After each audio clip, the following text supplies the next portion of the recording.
our culture is becoming increasingly complex. Yeah. There's so many pressures that we're responding to and that they encounter in life. I mean, who'd have thought, kids would be entering into adulthood with hundreds of $1,000s in debt? No dad is going to be perfect, so we have to be authentic. Sometimes we blow it. Sometimes we and I think part of even teaching them courage is to say, I've jumped out here. I'm not doing it right all the time. So they see your humbleness, if you would. Yes. Because it's most interesting that God created a people not out of a DNA strand, but out of rituals and traditions. it's so interesting.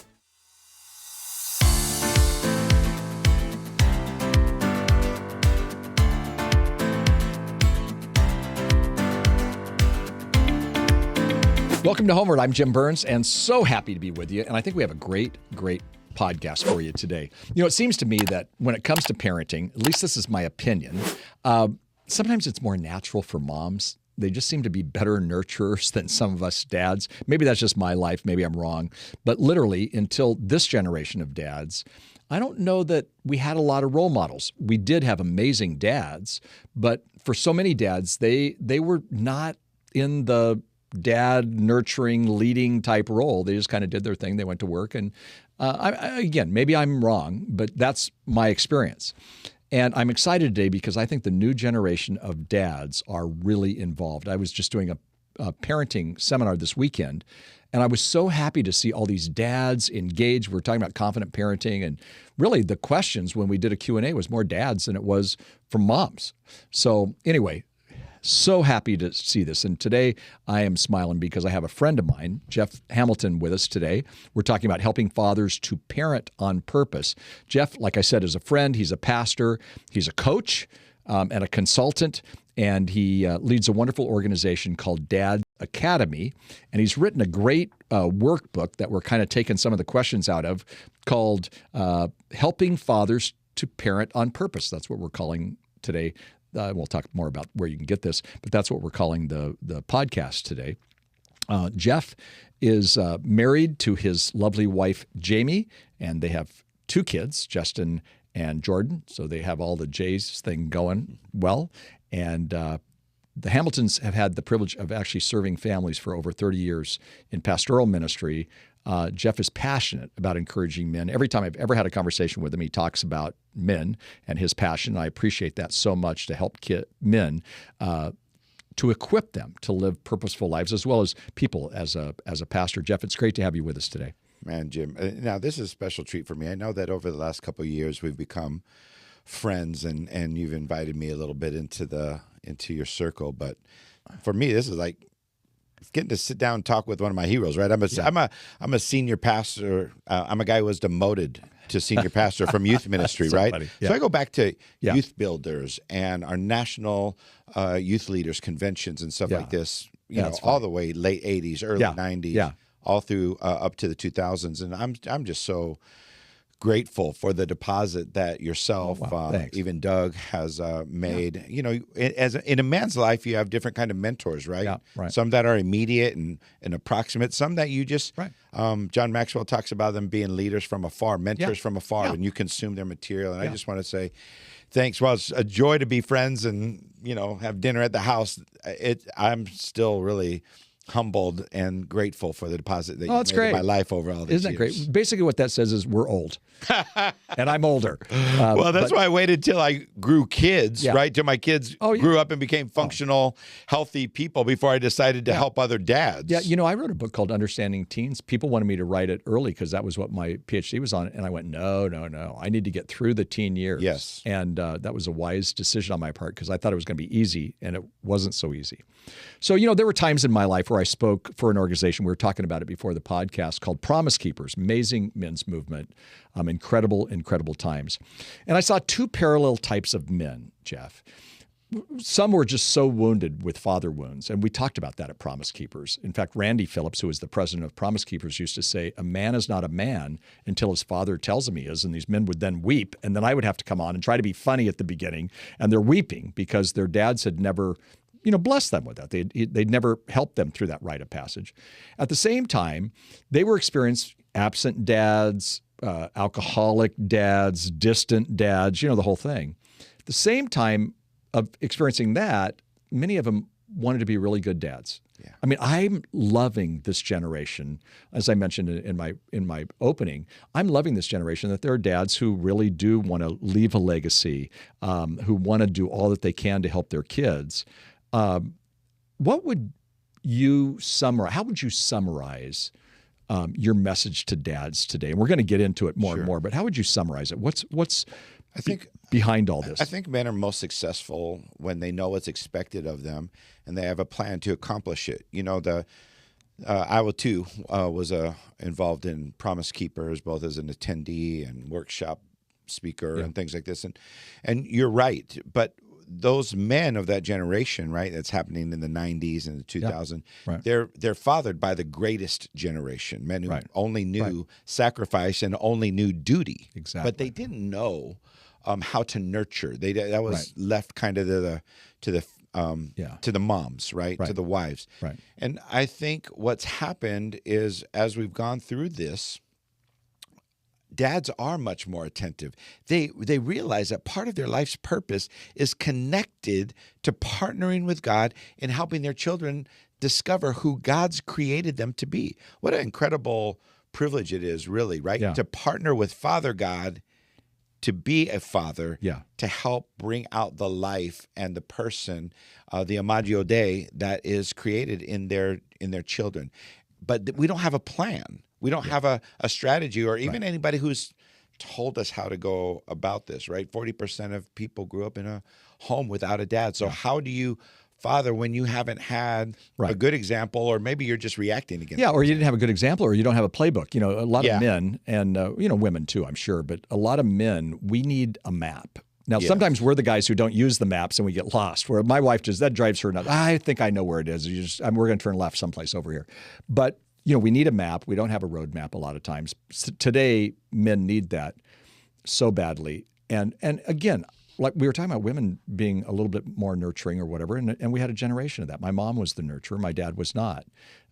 He was in World War II. I mean, he worked hard and he did all this stuff, but he wasn't all that that kind of nurturing type thing.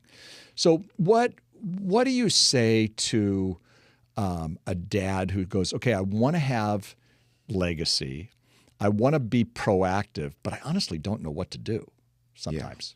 Well, I think one of the things that we talk about is that being a dad's the only thing a man does in his life without a specific plan.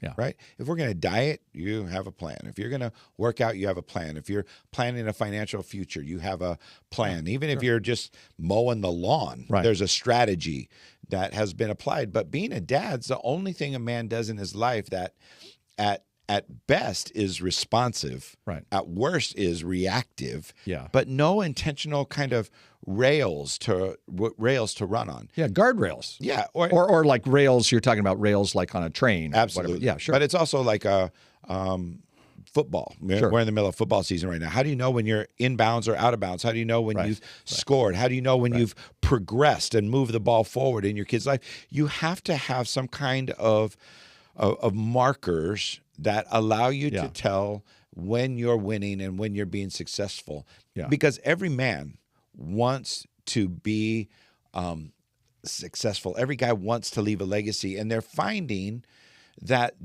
really is cultivated in fatherhood. Right. Now, you're right, and we don't have this. So what I really like, and we're talking about this today, helping fathers to parent on purpose. It's the workbook. Put it right here. Everybody see it if you're on the YouTube channel. But anyway, what I really like about that is we understand it. We have to be intentional. It has to be purposeful. Why aren't we very purposeful when it comes to being a father? When we are with our finances or we are with something else? Sure. A couple of things.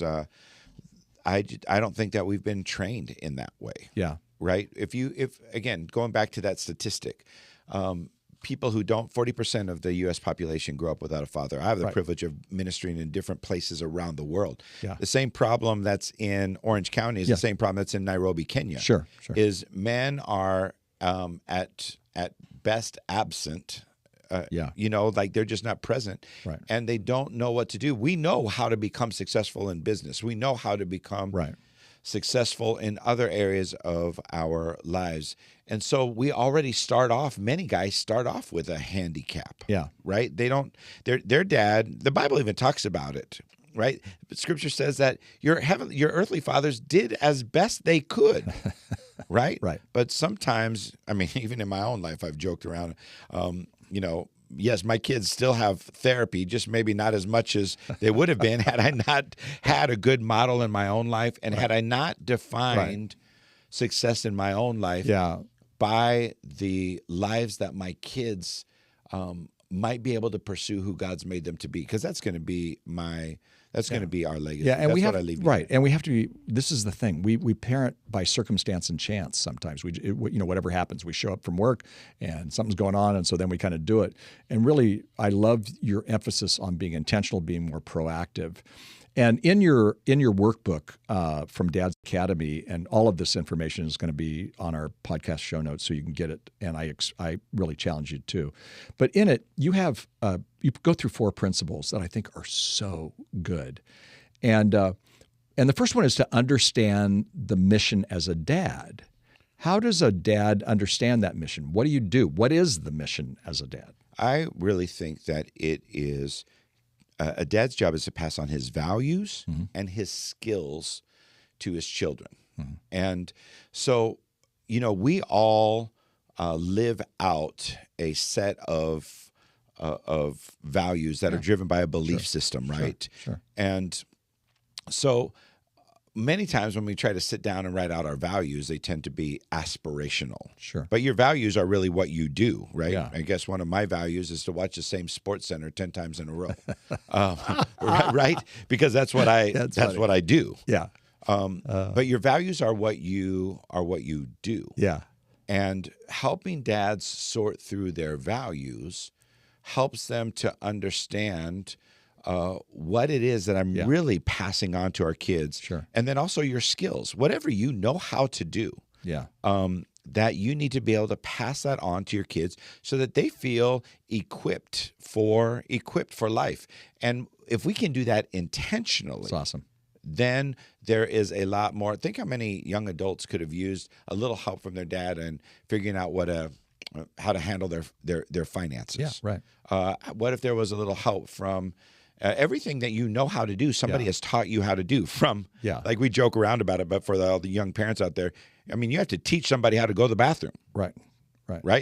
Imagine how silly it is for a 5-year-old to still be sitting there, in his onesie, right? Everything you know how to do, from please and thank you to sharing, it starts as a kid. Yeah. And it starts being and we have to be proactive. That was really good. I think a lot of times we don't know. I find that we have a thing in the Burns family right now. We're going around something. We're going to do a party, and so we sent out and the Burnses don't RSVP, and most of the people who don't RSVP is one of my brothers because he never RSVPs, right? And so honestly, what I said to my daughters is, somewhere along the line, you RSVP, even if you can't do it. Can't come. Let people know. But it never dawned on me until this moment that that's actually training them to have, that particular, I don't know if you call it a skill, but it's a value. Maybe. It is a value, right? Yeah. Because I'm going to go back to you. These are the kind of discussions I have with dads. So if RSVPing is important for an event, why is that important? Yeah. Why is that a value? Yeah, because you're honoring the people who were going to have this party. So it goes to honor. We honor our family. We honor others. See, now you have something by which you are able both to compliment your kids on and to based on your values, how do we confront or discipline our children, whether or not they live by that value of honoring. So action of honor would be RSVP, or returning an email or a text call. Right now, all this starts to be tied together, and you start to see a bigger picture. No, it's really of how the kids are prepared for life. And actually, when I read this, I looked into your workbook. I went, no, there's some really practical things to find this, because a lot of men don't know what their mission is. I mean, they have a mission statement for their work, or they have a mission statement for other things, but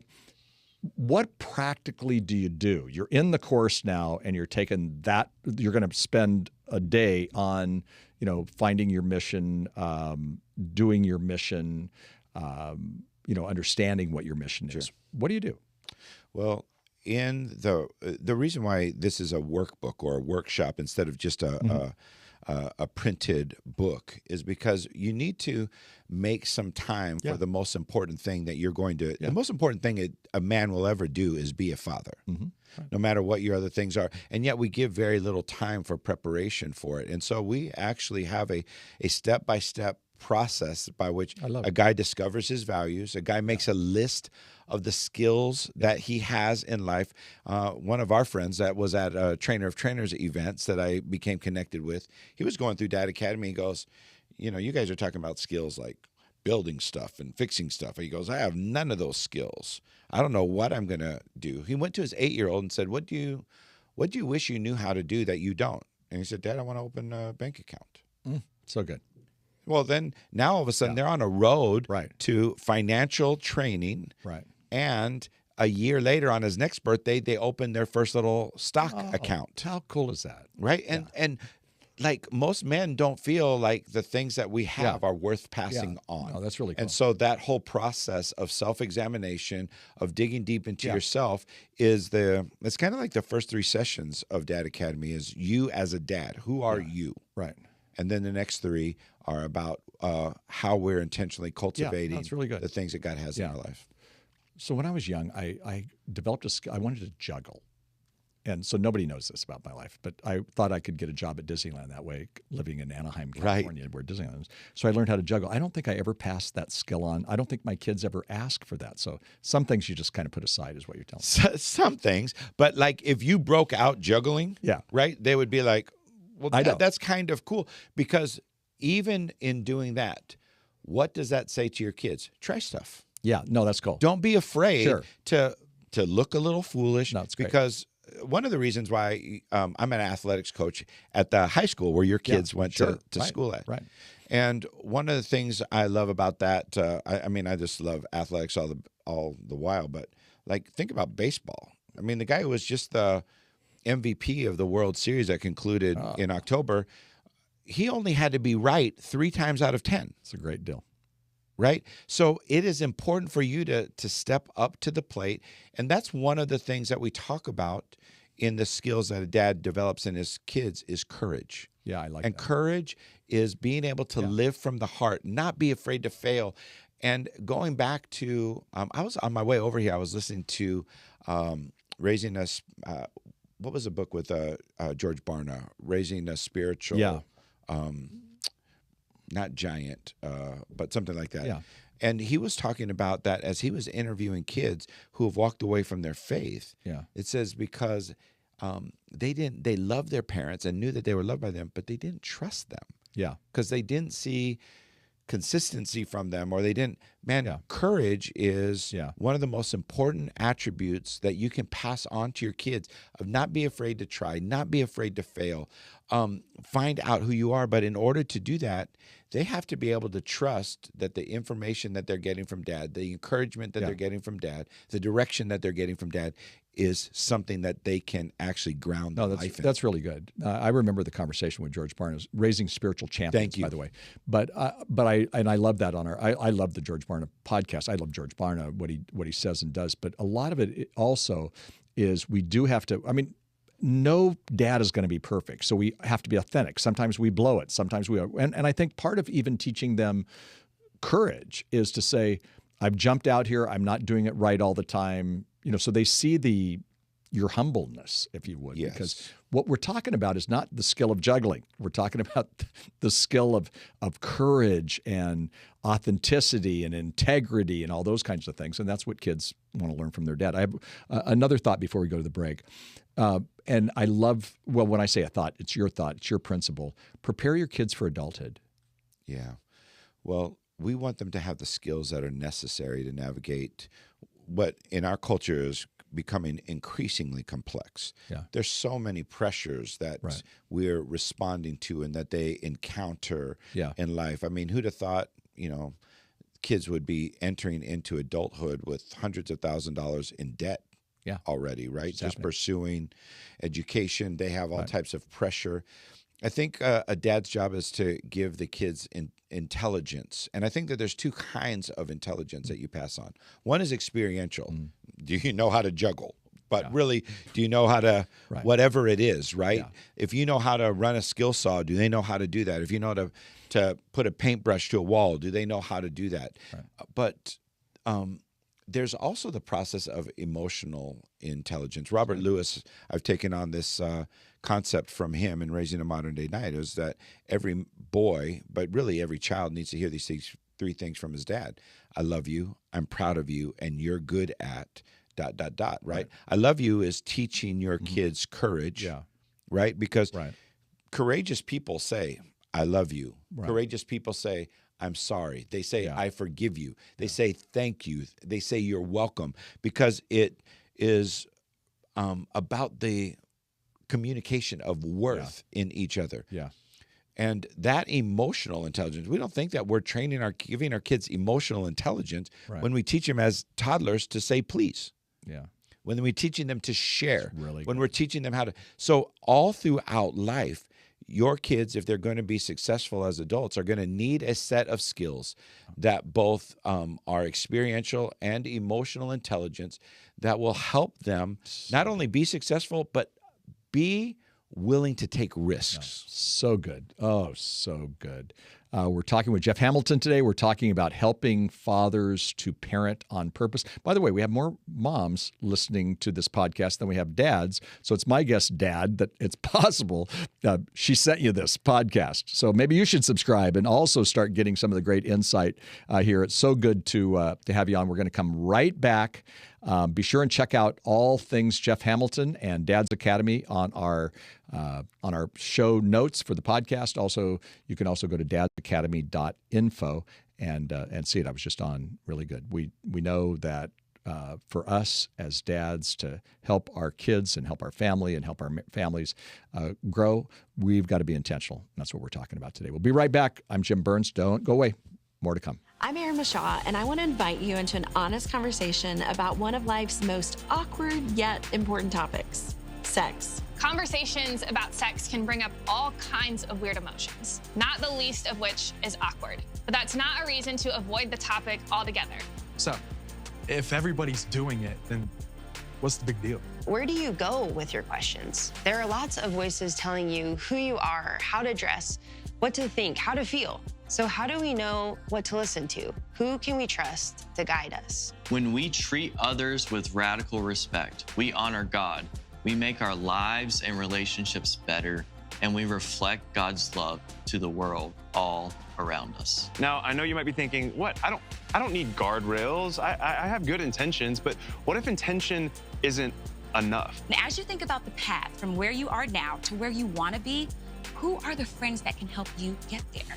You'll hear personal stories, helpful advice, and truth from the Bible about how to make wise choices when it comes to love, sex, and dating. Imagine being able to look back on this stage of your life without regrets about the way you handled relationships. You're not going to get there by accident.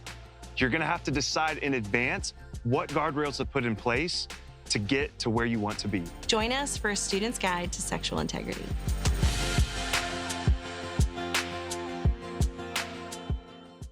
Welcome back. I'm Jim Burns. You're listening to HomeWord. You're watching it on our YouTube channel. If you're watching it on that, Jeff Hamilton is with us today. He is the head honcho, the leader of dadacademy.info. I think one of the times I said Dad's Academy, and there's no plural on that, so it's Dad Academy. I want to jump right back in, Jeff. We were talking about these 4 principles, and they're awesome. The third principle is define your family culture. And when I looked inside of that, I went, that might be such a key thing that we never think about as dads. Oh man, it's really incredible. Now, as a coach, right, the things that we practice and the things that we repeat, the norms, the language that we use, all create the kind of culture, as well as the rituals and traditions.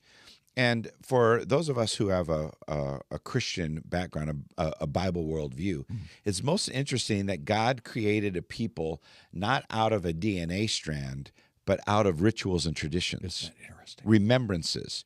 Wow. right? So, in fact, it's my bias as a Bible scholar that most of what we have recorded in the Gospels is Jesus and his disciples, when it talks about them traveling, that they're going back and forth to Jerusalem to celebrate the different festivals, right? We see them so many times in there, and the men are required to be there. So all of these, the story of Passover is reminding and telling the story of who you are, right? Yom Kippur, the story of the promise of redemption, right? And they're all present.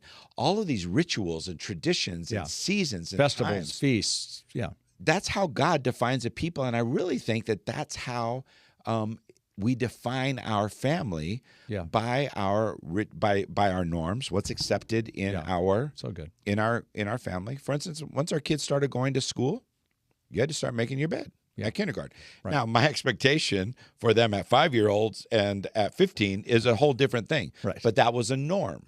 That's what was expected in our culture. I think my 5-year-old did a better job than when she was 15. Probably. Seriously. Right, for sure. But there's also things like rituals. Young dads love to be reading a story or being a part of bath time. We had a prayer that we said every day once our kids going to school. It said, Dear Heavenly Father, let everything I say, everything I do honor you. Because we wanted that in their mind. It's really good. Right? But that was a tradition, a ritual every single day. Traditions. Like, as a pastor, I'm like, how can you have Thanksgiving with your family on Thursday without having a special time to give thanks to the Lord? Like for us, it's on Wednesday nights. There are some, like, church time was non-negotiable. That was a ritual for us. I like that. Hey, I want to jump in because I know, and I didn't have this in the notes, but you talked about rites of passage. And you've done some amazing rites of passage things with your kids personally. And I'm big on rites of passage. I actually wrote a book called Pass It On. We've got 40,000 people running through it someplace, doing these rites of passages from kindergarten through senior year. But you actually did something, you take it a step further. So tell us about doing a rite of passage with your son, and I think you did it with your daughter too. We did. And most important, like, I love Pass It On. Like, it's one of the books that I sell when I get to go out.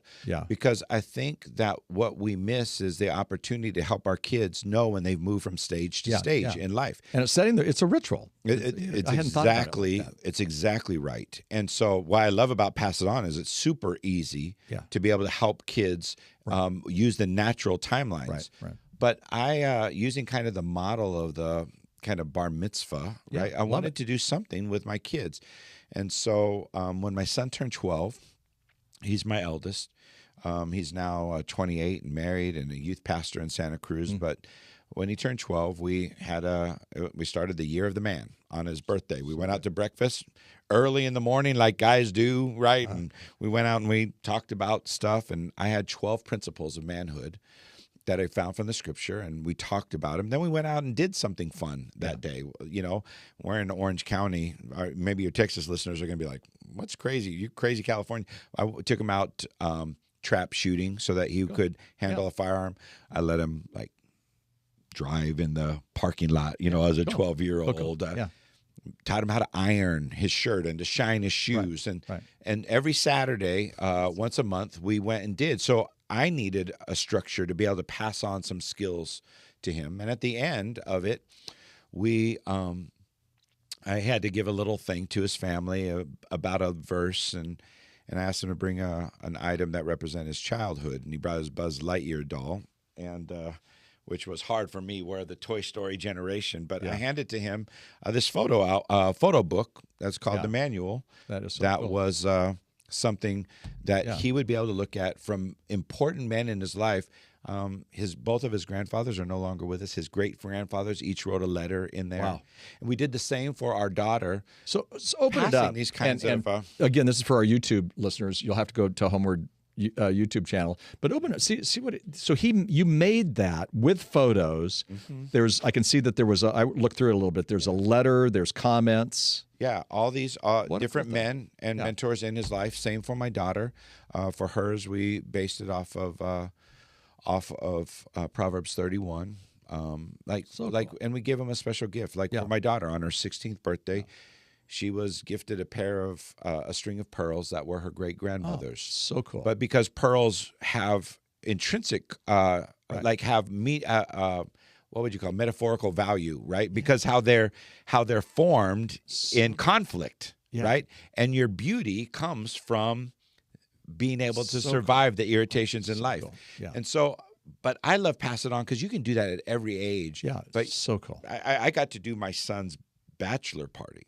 Yeah. Because when he got married, then I brought him in with all of his uncles, all the other men in his life, and said, welcome to the club. Now that you're taking responsibility for someone else's life, you are now an equal. Wow. And all of the men said, we're going to consult your opinion. Your opinion matters to us. Wow. Your life matters to us. Wow. And if ever you need, like, we need to be able to give our kids that kind of confidence that they know that they're equipped for life. So good. Oh, Jeff, that is so awesome. And again, we could keep talking about that. And by the way, that may be something that some of you men, all of you can do that. It just takes time and an intentionality. We actually have I call it memorable moments. We have a planner available. Okay, planner. Guys can actually at dadacademy.info. At dadacademy.info. Okay, awesome. So go to dadacademy.info, pick that up. That's very, very much worth it. I want to get to the last one, create lifetime memories. I think that's so cool. Well, the rites of passages do that as well. But I think Dad really is the memory maker. Yeah. Right. And it takes some intentionality. I mean, all of us have one of the funniest movies when I was a young adult was Chevy Chase Family Vacation. Yeah, I love it. I still love it. But like those are the opportunities to be able to reinforce your family values. Like those are the things we laugh about all of the time when we took some family vacation or we took some kind of like how we usually leave birthdays up to mom. Mm-hmm. Dad, how can you make an impact in your on those particular moments? Because mom takes care of the day-to-day and the nurturing and stuff like this. The impact that you're going to have is to create opportunities for memories to be created. Think what would have happened if Joseph and Mary didn't take Jesus when he was 12 to the temple. Yeah, right. But that was a memory that all creation, all generations remember. Sure. So what I hear you saying is that by us intentionally creating memories, and all of this goes together, like we were talking about, creating a culture that actually creates family memories. And I'm spending more time these days because of writing the book, Doing Life with Your Adult Children, talking about that. But I tell people that actually we invest. We're just about ready to go on a trip. Our whole family goes on a vacation, and it's kind of expensive. I heard that. Yeah, it's kind of expensive on our part, Kathy and I. But we go, we'd rather invest it on experiences. So our Christmas gifts aren't about a new sweater and tennis shoes. It's actually an experience. Well, you know what? That's sometimes more expensive, but we're trying to do experiences together to create those memories. And that's where the family culture, especially since you have some daughters, right?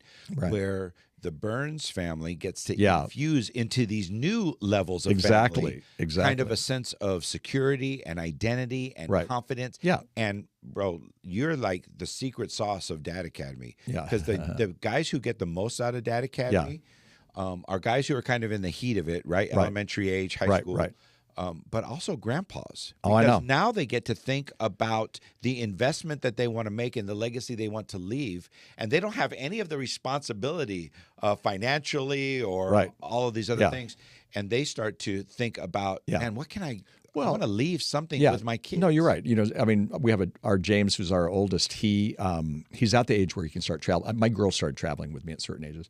And so we're inviting him next July. I'm speaking in Michigan. We're going to be there for a bit. Kathy's going to be with me, and just James is going because we want to give him those kinds of things. It's a great idea. You're exactly right. Grandpas, you can do this stuff too.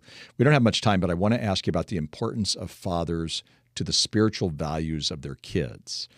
I was speaking at an event, a week-long event called Forest Home, and my son-in-law heard somebody else talk at Forest Home about the influence of dads in spiritual lives. He says, I'm blown away because he said if dads aren't involved, a lot of times the kids don't last. So talk about that and the influence that dads have on the spiritual life of a kid.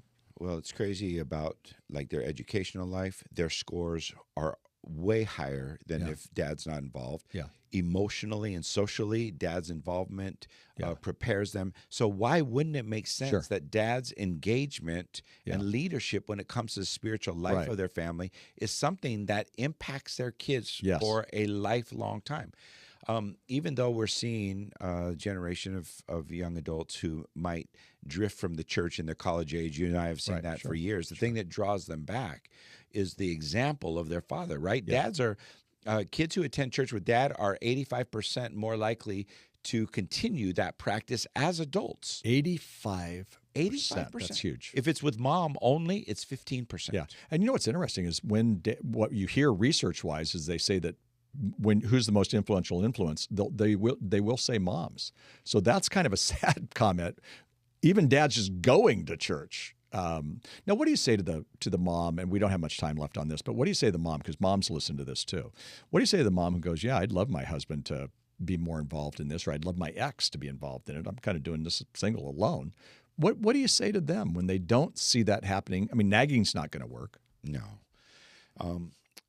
That's the challenge with the culture that we live in. I don't mean to make us hopeless.